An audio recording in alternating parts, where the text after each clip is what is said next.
Today, we're diving into something I've been thinking about a lot, actually, especially exploring new paths myself. It's this question, right? Why is everyone becoming a coach? I mean, you see it everywhere, don't you? On LinkedIn, former colleagues, leaders I used to work with, suddenly coach is in their bio.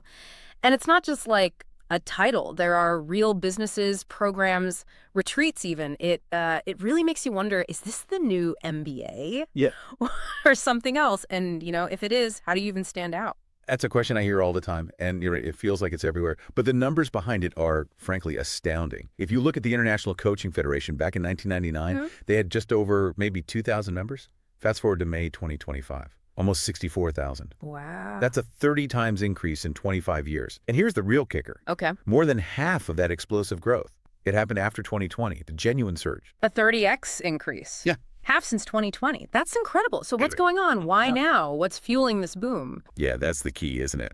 From what the sources suggest, there seem to be three really powerful shifts happening at once. Okay, three big drivers. Let's break them down. What's the first one? First, it's what we might call the purpose economy.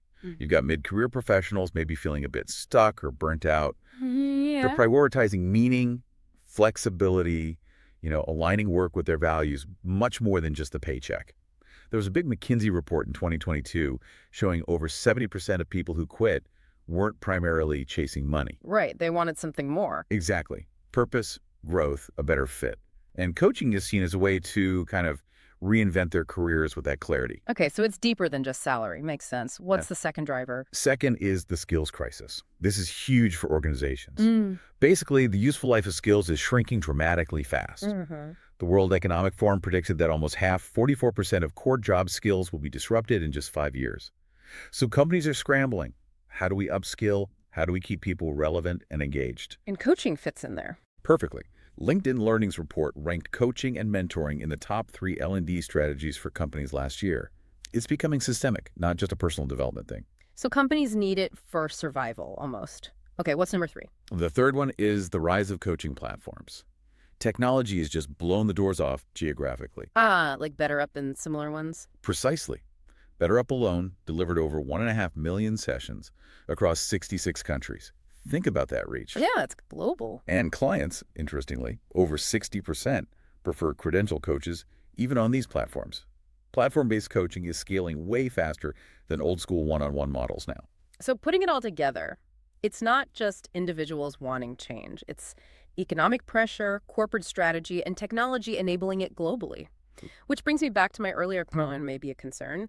With so many people becoming coaches, is it just a bubble? Is it sustainable? That's the million-dollar question, isn't it?